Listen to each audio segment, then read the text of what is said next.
Hey guys, Chris here. It's been a while. Today we're gonna go out and hopefully beat on some fall smallmouth with tube jigs. Should be a good one. Stay tuned. Here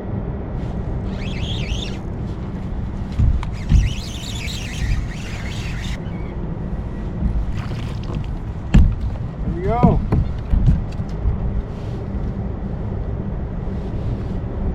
First smallmouth in the new boat. Angler's Choice Green Pumpkin Tube Jig, little guy. When it comes to the tubes themselves, I run 3 different sizes.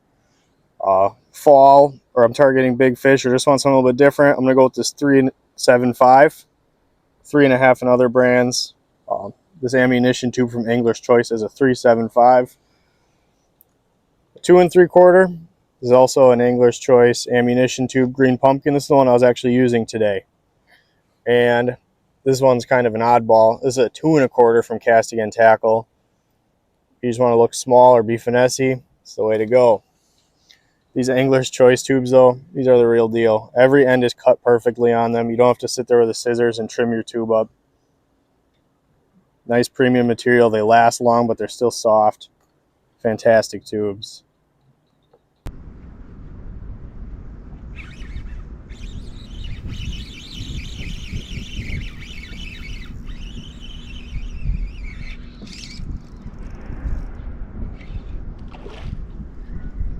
Go. Pay attention. Not a big one, but best one so far today, sadly. For head selection, I think predominantly there's 3 types of tube jig heads. You have this fatter styled head, which is going to bulge the front of that tube out and really imitate a goby well. Great for dragging. You have a standard tube insert with a 60-degree line tie. So I think the 60-degree line tie is very good for when you're dragging a bait, right? So it keeps it right on bottom, keeps it out of snags. Probably my number one is that 60-degree bite me tackle head. And then third, and probably the most common, is going to be your 90-degree line tie tube head. I think a 90-degree helps that bait spiral, helps it dart back and forth. And if you're imitating crawfish, this is definitely the way to go. If you were fishing waters with gobies or trying to imitate gobies, I think that 60-degree line tie keeps it scurrying across the bottom a lot better than the 90 does.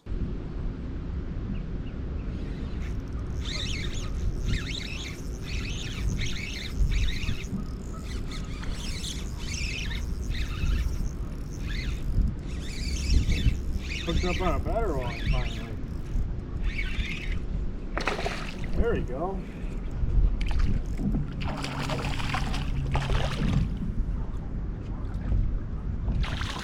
Much better. Yeah. There you go. 2.75 ammunition tube from Angler's Choice. Got a 3/16 ounce jig head in there. That's a good one. Rod and reel setup, I don't get super picky with this. This is a 7-foot medium Elf Angler wrench. Leans more on that medium heavy side. Awesome for tube fishing, keeps the hooks in them. I've got a Stratic CI4 Plus 3000, arguably one of the best $200 spinning reels ever made. I've had this one since 2017. It's a workhorse, it still goes.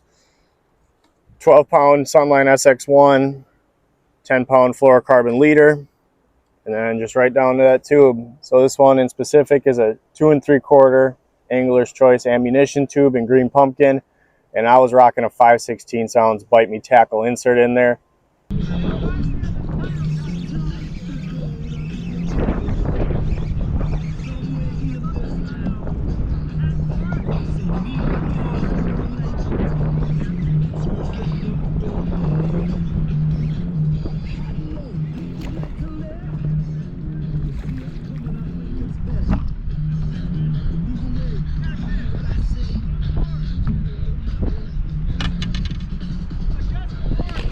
I think the tube jig is probably the most versatile smallmouth bait, if not the best of all time. You can fish this thing 30-degree water. You can fish this 85-degree water. You can fish this from 6 inches out to 50 feet if you really want to.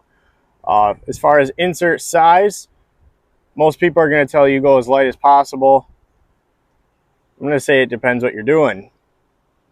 So if you're imitating crayfish up shallow, light wind, don't be afraid to throw a 3/32 1/8 ounce insert. See, now my problem is I have a hard time feeling the tube on the bottom sometimes, so I'm almost always using at least a 3/16. I'd say this 5/16 is probably the most common one I use. I just want to get good feel down there. A lot of the waters I fish are Great Lakes, and I'm imitating gobies, so making sure that bait's tight to the bottom, super important to get bites. Retrieves, I think there's 3 super common retrieves, at least for me. You have dragging the tube either with the rod tip down and just pulling nice and slow, or rod tip up super slow, keeping that bait right on the bottom. You have hopping your tube. I'll do this if I'm trying to imitate crayfish. So 1, 1, 2, short pops, nothing crazy. I don't want to be bouncing that thing 1.5 feet, 2 feet off the bottom. Third retrieve, probably the least common, but something I do quite a bit, is just straight winding a tube like I'm fishing a finesse swim bait. Bomb it out there, point the rod tip at it, just a steady, slow wind back to the boat. Colors, I keep it super basic. Almost always have a green pumpkin of some variant tied on. The only time I make an exception to that is when I'm out on the Great Lakes fishing around a lot of sand. I'll opt for an amber colored tube. And a lot of those gobies just get a real light hue to them, and that sand color. Sometimes dirty water or very overcast conditions, I'll opt for almost a black tube. So Castigan actually makes a color called smoke, I want to say it is, and it's like a dark grayish brown, awesome in dirty water.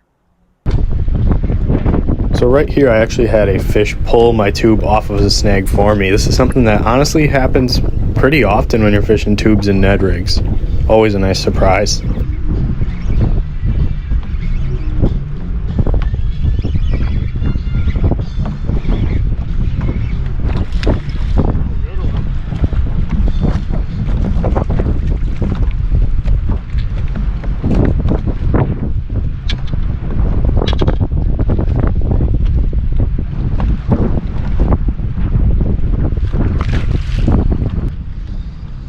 I'd like to apologize though for the kind of poor angles with the GoPro here, trying to figure out how to get stuff mounted and placed in the new boat without obstructing any kind of views. Those first clips I was kind of pointing it up in the air, and you see a little bit more in these ones, but I'll figure it out.